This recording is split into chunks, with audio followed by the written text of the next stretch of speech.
EGM Network.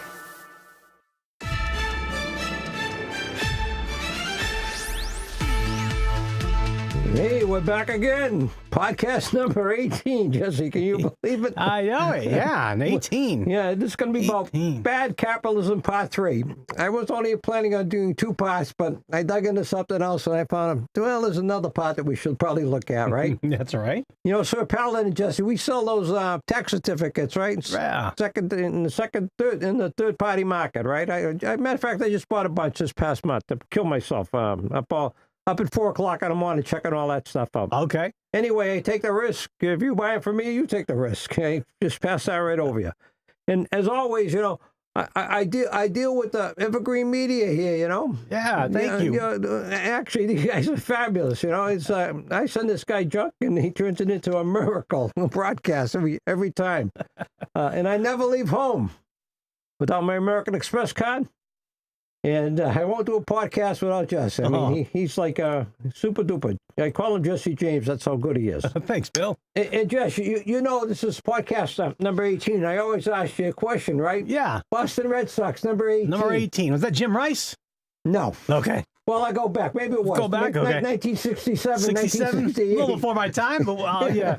We'll see. Who is number 18? Elston Howard. Okay.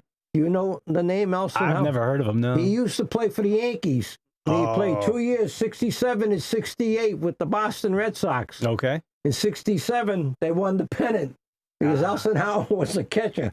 He was an old guy, and he was absolutely fabulous. Okay. So, we always loved Elston Howard. He managed the Boston Red Sox pitchers over the top. And Jesse, I got a bone to pick with you, you know? With me? Yeah. I checked in here on Monday or something. I was going to bring a little envelope in, and I was looking for you, and I heard you weren't around. Oh, yeah. Yeah, I took some time off on Monday, took the kids to Universal. Universal, yeah. Hey, thanks a lot. I thought you would have invited me, and I was a little disappointed when I heard you were gone. I didn't even know you were gone, you know. Hey, when I become a billionaire, I'll take you to Universal too, Bill. Okay, that sounds like a plan, just a billionaire. Hey, everybody knows I'm not a Democrat, I'm not a Republican, I'm an American. And I think if everybody looks at themselves as an American, you might have a different view on your life and how your politics should work.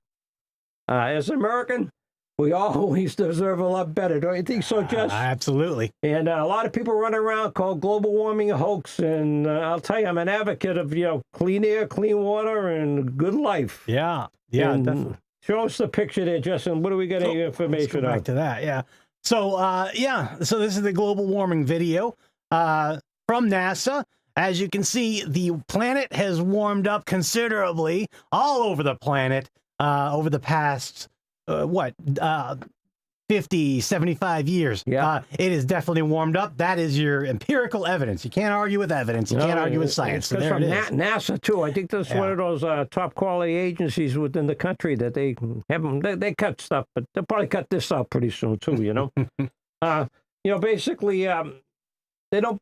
Our president doesn't believe in wind. He doesn't believe in solar. He believes in burning coal to generate electricity, burning natural gas to generate electricity, burning oil to generate electricity.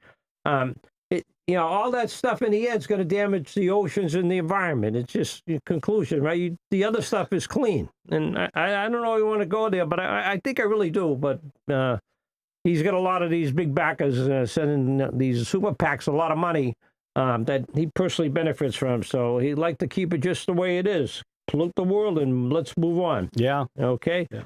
So how are billionaires killing 60 Minutes? That's yours, right, Josh? All right, yeah. Well, before we get to 60 Minutes, do you want to talk more about Trump has axed this $368 million ocean monitoring system? Yeah, that's right. I forgot about that. I'm glad you're here. Yes, there we go, right? No wind, no solar. He basically, this is a system that will pick up contaminations in the ocean from burning coal, gas, and oil. Okay? Yeah. So if you can't test for it, it doesn't exist. That's the philosophy of Donald Trump. Okay? Right. We saw that during COVID, too. That's right. If you can't test for it, it doesn't exist. It'll be gone in a week. Yeah. And then moving on, right? Okay. Yeah. Okay, so the next slide, yeah. Yeah, can you read the slide? I will read. Yeah, I'll read that first slide. Yeah. So the Trump just axed the $368 million ocean monitoring system. More than 900 ocean data instruments are slated for removal after the National Science Foundation moved to dismantle the system scientists used to track oceans, climate, marine ecosystems, and powerful currents. Yeah, it's the climate. They don't want you to know they're contaminating the climate. Yeah. The next one, Jess, is President. Yeah, so Craig McLean, the National OAA, the Oceanic and Atmospheric Administration scientist, said, quote, "This reflects the further lack of understanding that the current administration has of scientific value and scientific merit. By dismantling such a system, we push the United States back yet again into a rear seat in global scientific leadership." Well, you know, if you watch one of our previous podcasts where China versus USA, you'll see China's all over this clean energy stuff, and you can see the United States rejects it, okay? Yeah. They know what they're doing. It's not that they don't have an understanding. They know what they're doing. They're going to pollute the environment, and they're going to keep, producing gas, oil, and coal. Big energy runs the country. Mm-hmm. And it runs it runs our government. Yeah, the big money. That's right, the big money, yeah. Yeah. So this reflects the further lack of understanding that the current administration has of scientific value and scientific merit. Craig McLean told the New York Times, the Coastal Endurance Array is expected to be among the first equipment removed, cutting off long-running data from waters off of Oregon and Washington. There's absolutely no reason to remove this stuff. It's in place. It costs hundreds of millions of dollars to put it in place. Yeah. And they decided to take it out because they don't want anybody to know. Right. They're going backwards. The National Science Foundation will remove ocean equipment manually, with the Coastal Endurance Array being the first to go.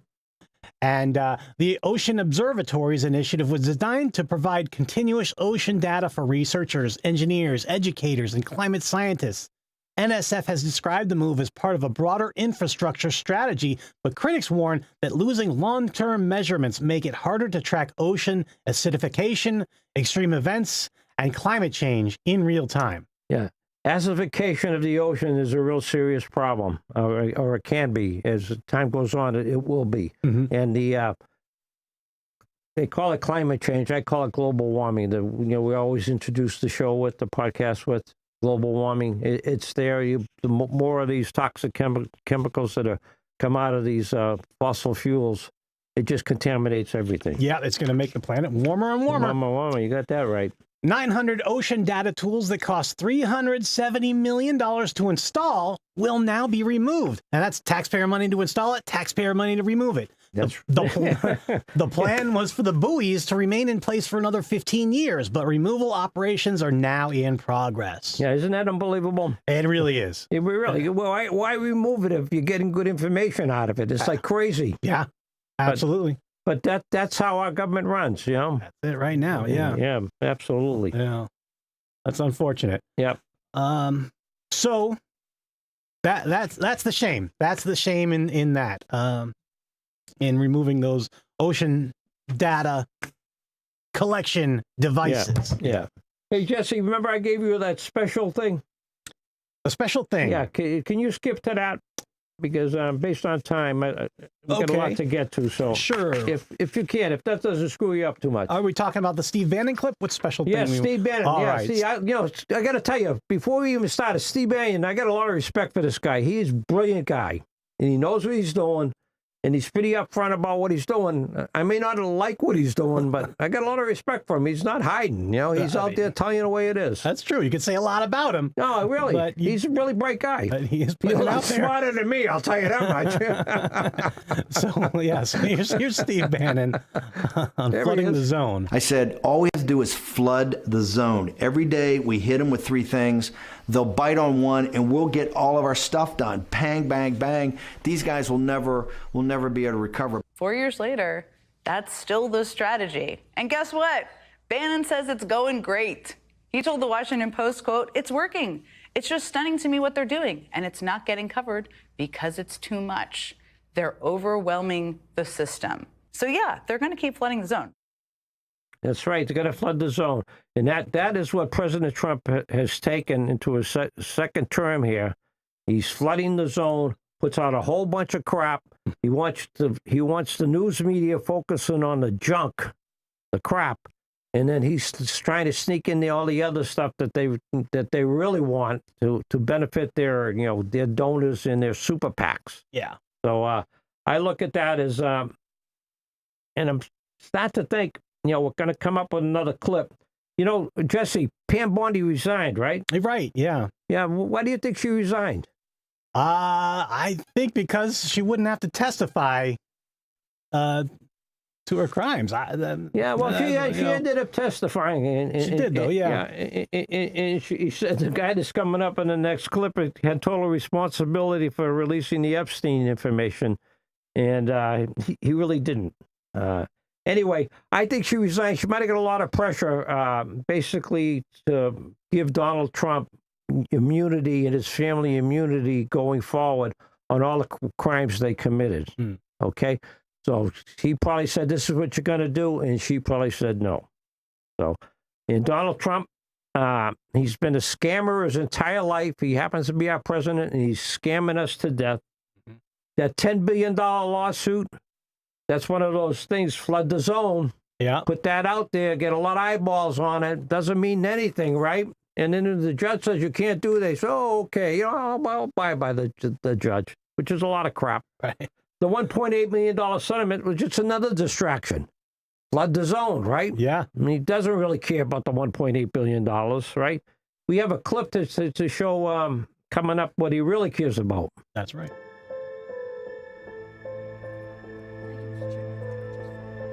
The IRS dropped the investigation into the family. Is not something that you're going to move back on? It's not blanket immunity. That's not true. It is. No, it's not.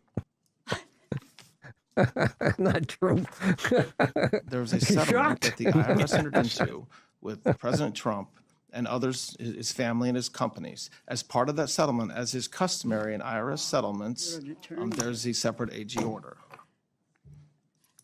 Friends, listen to what is being said Listen to this lady.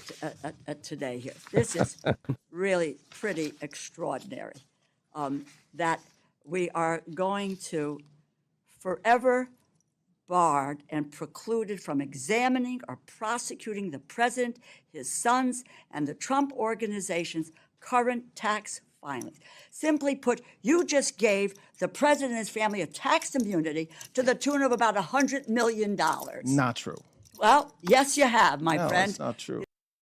That's a New York Times article, folks. You can actually look that up on the internet, and you should, because if you read the entire article, there's a heck of a lot of information that I could spend an hour talking about here, but we have to keep moving on, unfortunately, right? Yeah, that's Maybe right. fortunately, right? Yeah. And that voice was Todd Blanche, the acting attorney general. Yeah, by the way. Todd Blanche. Todd Blanche is the guy handling the Epstein files, too. He's doing a hell of a job with that stuff, too. Just can't find it. Otherwise, he'd be putting them out there, Jess. I'm telling you. I'm sure. The Yeah. Trump Epstein files. Yeah. Hey, the real game here was, flood the zone, and then the real game here is no IRS audit. Yeah. The family may never have been trading inside information based on, potential president announcements that we're about to have. Big trades were put in the option market just before, and they all went the right way. And I know there's investigations going on it, and maybe something has surfaced, and they say, hey, we want that immunity for the family and all the companies. How many companies did he have? How many LLCs do they have? Do they have 50 companies? I mean, when they say companies, what does it really mean? Who knows, right? Right. They will never be prosecuted if the IRS can never do an audit. Now, as an American, you should want. You pay your taxes, Jess? I do. I pay my taxes, and it hurts. Yeah. But they should be audited. Who the hell are they, right? Right. Why should they get away with that? I don't know. Why would they be above the law? Yeah, so my message to you is wake up, America. You're getting screwed by our president, right? He's a great guy. I think the guy should be impeached for what he's doing. Yeah. But that's my opinion. I'm not even going to ask you for your opinion. That's my opinion. All right. He's out of control, without a doubt. He's not good for our country, in my viewpoint. He's terrible. The system is rigged. He said that a million times. You remember just Drain the Swamp? I do remember. You remember Drain the Swamp, right? Yeah, I remember that promise. Well, I have a new term here. The swamp has gotten bigger, more fraud than ever, and it's the Trump families that's doing it. Yeah. Drain the swamp. If you agree with anything of this information, you need to contact your senators and House of Representatives and let them know, hey, you'll never vote for these guys again. They got to do something. They can't let these people get away with this stuff, without a doubt. Right. And once again, I say, look up the article. It's on the internet, and it's got a lot of detailed information in it, and you might get an education of what this guy's doing to you in the country. Yes, we're going to move on to the regular podcast now, right? Okay, sounds good, yeah. All right, so we're going to talk about Bill Ackman. That's right, one of those other billionaires. Yeah. Nice guys, nice billionaires. Well, yeah. In late 2023, Larry Summers publicly criticized Bill Ackman's demands to release the names of Harvard students who had signed a controversial letter criticizing Israel. Summers likened Bill Ackman's tactics of vilifying individuals to McCarthyism that occurred in the 1950s. You know, when I think about that action, McCarthy was a terrible guy. Yeah. And when you relate this is to the defense of Israeli war crimes. Anyone who speaks out against Israel will be punished if Bill Ackman gets his way. The Bill Ackman is so pro-Israel, it's actually sinful, Jesse. Yeah. Claudine Gay, our next, person in this story here. Claudine Gay, there's a picture of her. Yeah. She served as the president of Harvard University in 2023. She took office July 1st, 2023, making history as the 30th president of Harvard and the first black person to hold the position. Bill Ackman, pictured here, he's the founder of the hedge fund Pershing Square Capital Management. He was the most vocal and aggressive billionaire critic. He used social media to launch a daily, relentless campaign demanding Gay's firing. Ackman publicly labeled her as a diversity hire, aggressively amplified the plagiarism allegations against her. You don't get a job in Harvard as a diversity hire. Right. Okay, you might get some consideration, but you don't get a job unless you deserve it. Yeah. I mean, these people are like top shelf people in there. They run a great organization to do great medical research. They find a lot of cures for cancer and stuff like that. They're all over this stuff. It's just an unbelievable organization. Yeah. Jesse. So how would Bill Ackman know that to be true in his mind?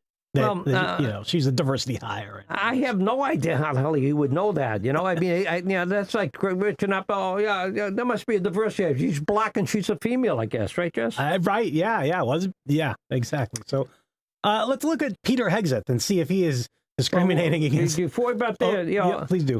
When we come to the Trump administration, they don't seem to like females, okay? Because Pam Bondi's gone and Tulsi Gabbard.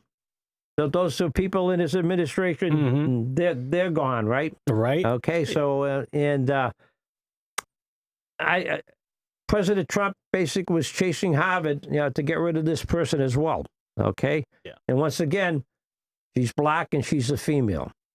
Those are maybe two strikes against her to start with. In his book, yeah. Mm-hmm. And then we have something coming up with Peter Hegseth. Yeah. So Peter Hegseth, the U.S. Secretary of War. He stripped 9 Navy officers, including women and black service members, from a promotion list last month, resulting in an all-male, overwhelmingly white slate of 22 advancing as nominees to become 1-star A admirals. What do you think, Bill? Well, just, I recall he has also fired 22 senior military officers. All within the same week, I think it was. Yeah, right much before we attacked Iran. Yeah, that's right. And we're going into Iran and we get rid of all these guys. Basically, most of them were black and female. Is basically what that was, right? I think so. Yeah. A New York Times article reported that the Secretary of War, Pete Hegseth's actions, quote, appear to violate the rules governing the promotion system that is supposed to be apolitical and merit-based. The 9 Navy officers blocked by Hegseth, 3 are women and 2 are black men. Yeah, Hank said he doesn't follow any rules. He just does what he wants, and the president's all fine with that, which is really terrible. Yeah, it's really gone rogue. The United States government's gone rogue. Has anything like this happened before, where the government has kind of gone rogue like this? It sounds all familiar. It's probably because of the developments come on the heels of Hegseth also blocking promotions of 4 Army colonels, 2 women, and 2 black men who were slated to become 1-star generals. So look like many Americans, great again is moving our country's views of African Americans and females back 100 years. Segregation is raising its ugly head. Unfortunately, that appears to be true. Yeah. So, Jesse, let's go back and look at Bill Ackman again. All right, Bill Ackman again. He openly pressured Harvard's governing board to remove Claudine Gay. This is just an example of a billionaire suppressing free speech, okay, and attacking people that because they don't have pro-Israel views. That's what Bill Ackman's all about right here. Mm-hmm. Students protesting war crimes committed by Israel, in Bill Ackman's eyes, is unacceptable, and that's wrong. It is. Bill Ackman has also positioned himself as one of Wall Street's most vocal defenders of Israel's attack on Palestinian people, donating to pro-Israel organizations and using his social media platforms to denounce what he calls, quote, anti-Israel extremism in universities, system, and political movements. Yeah, the students are protesting genocide against the Palestinian people. As simple as that, but you can twist that around any way you want, I guess. Israel's complete destruction of Gaza. The Gaza destruction looks worse than Berlin, Germany at the end of World War II. And I think we might even have something to show you folks on that. We do, yeah. Is his occupation of this to involve U.S. troops? How would Hamas respond to that? Yeah, there it is there. Yeah, there's the destruction you can see of Gaza. I mean, really, it's crazy, and students are protesting Israel's doing that, and Bill Ackman turns that into anti-Semitic, and that's crazy, okay? Mm-hmm. This is America, it's not supposed to work like that. But unfortunately, the president has come down real hard on all these universities. Bill Ackman's attacked everybody with his billions of dollars, right? So it's absolutely terrible. It's apparent to me that Benjamin Netanyahu's goal was to make Gaza unlivable, okay? And he certainly has done that. Yeah. The video basically shows how ruthless Benjamin Netanyahu is to destroy Gaza the way he has destroyed it. Yeah. And the video is the reason that the students were protesting the genocide that was occurring, okay? And the president attacked the universities by cutting funds to medical research. And I say to myself, why? Right. Really, why? Why would he do this? This is my guess. Donations of millions of dollars by Bill Ackman, other Jewish billionaires, their friends, to super PACs that are dedicated to the president. And since the start of Israel's war on Gaza in October of 2023, Ackman led a campaign against pro-Palestinian activism on American campuses. Super PACs, Jesse, they ought to be illegal. I agree. They're criminal. They're actually criminal, right? How can people give millions of dollars to get somebody elected? I can only give, as an individual, I give like $3,000 or $6,000. This guys can give, look at Musk giving hundreds of millions of dollars to get people elected. They're controlling the government. We need to vote them out. All these people that are supported by them and take their money, vote them out. I agree with that. Yeah. It's terrible. It's a roadmap to corruption. Yeah. These super PACs. Yeah. That's right. Bill, I heard that 20% of Americans get their news from TikTok. Have you heard? Yeah, that's my understanding. There are many videos depicting, in TikTok, there were many videos depicting the war crimes by Israel. Yeah. Placed on TikTok platform. Anti-Defamation League and Israel Zionists did not like what was being posted on TikTok.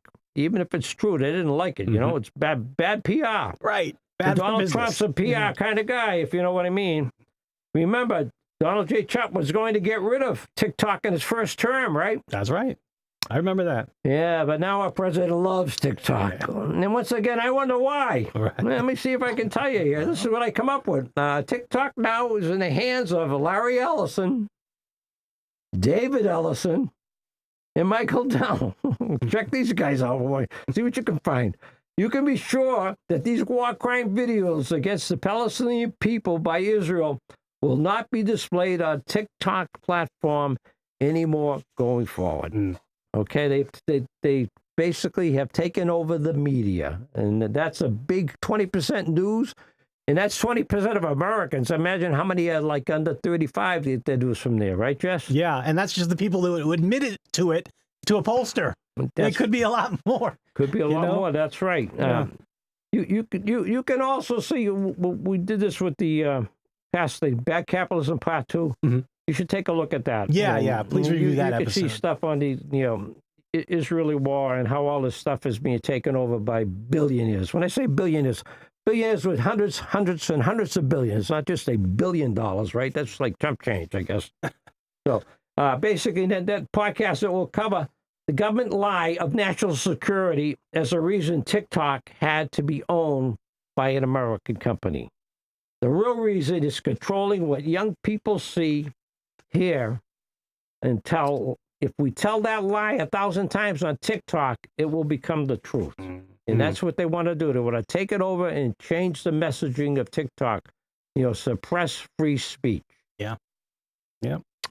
So moving on, in December 2023, going back a little bit, Bill Ackman demanded the resignation of Harvard's president over the university's handling of Gaza protests, and later called for a purge of the diversity, equity, and inclusion programs that he linked to anti-Israel bias.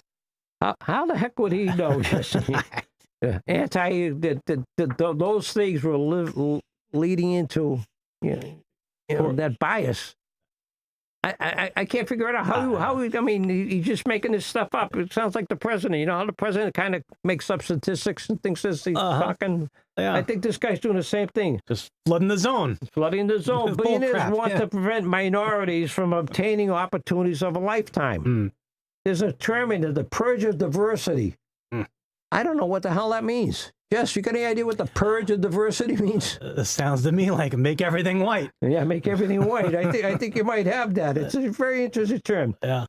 By the way, Jess, USA owes these folks 40 acres and a mule. Yeah. This was a Civil War reward that they signed up, all these black guys and went to war. Right. Picked up a gun and fought the Confederates. Yeah. Their reward going to be just 40 acres and a mule. Of course, they never got it. No, they never did. So if they get a little education instead, that's a terrible thing, right? Well, Bill, listen. How did the New York mayor race turn out, Jess? oh yeah, the Mayor Mamdani, Democrat socialist assemblyman, represented Queens. Mamdani, who became the New York's first Muslim mayor, has been a sharp critic of Israel's war on Gaza and of United States complicity in it, calling it genocide against the Palestinian people. Now, did Bill Ackman donate to the New York City mayor's race, Bill? Yeah, with a little bit of research he did, there's something called Defend New York City, which is a special super PAC again. You know how nice those super PACs are. Right. There was a guy, Jason Meister. He was a former campaign advisor to Donald Trump. There's a connection here. You see how this goes around. He also worked for the Ackman Ziff Realty Estate Group. Bill Ackman donated $1 million. Was the single largest contributor to the super PAC. It seems that Bill Ackman did oppose a Muslim candidate.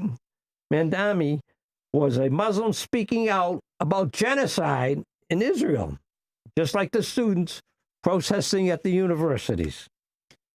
Bill, do you know about Jonathan Ross? Yeah, I do. I think we all know about him. We didn't necessarily know name, but Okay. He's a nice guy, custom enforcement agent. He shot Renee Nicole Good. So Bill Ackman, how did he react to the Renee Good murder? Well, And I could guess, but I'll let you tell Well, us. I'm going to say, Bill Ackman, investigator, he donated $10,000 to a legal defense fund for Jonathan Ross. Now, I look at this and say, what the hell's wrong with this country? If you saw the videos, Jess, I mean, really, how can you say this guy needs a legal defense, you know? I know it. Yeah, $10,000, right? And by the way, that legal defense has raised over $800,000 for this guy. Yes. Almost a millionaire for this thug. Yeah, and maybe more for the life. Yeah, that's a number I got that's 4 or 5 weeks old. Right, It could be more, you know? Yeah. And, hey, we're going to have to wrap this up, so let me say a few things in departing here, Jess, if that's okay with you. Please do, yeah. It's apparent Israel's Benjamin Netanyahu, our president, Donald J. Trump, and Jewish billionaires and their friends want to suppress free speech in America. All you have to do is take a look at my last 3 podcasts. You connect the dots, you'll see it's all there.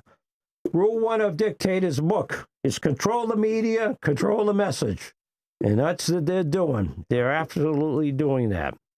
Contact your senators and House of Representatives. Voice your concern about what's happening in the so-called free press of America, because, quite frankly, it's getting taken over and controlled by 5 big corporations. The press is not free anymore, and it's controlled by the billionaire corporations and dictators. Democracy dies when you are silent on these issues. So if you don't respond to these issues, you're going to get what you deserve. And that's about all I have to say, Jess. It's been a pleasure. Bill. And I want to tell you, this guy's unbelievable. Thanks, Bill. Appreciate it. No, I'm serious. I'm not making this up, Jess. You surprise me how good you are every time I come in here. Oh, thanks a lot, Bill. I appreciate it. It's true. All right. Wake Up America with Bill Crafton. We go live on YouTube every Friday at 1 p.m. So catch us at Wake Up America with Bill Crafton on YouTube. We'll see you next time. Wake Up America. Thank you, Jess.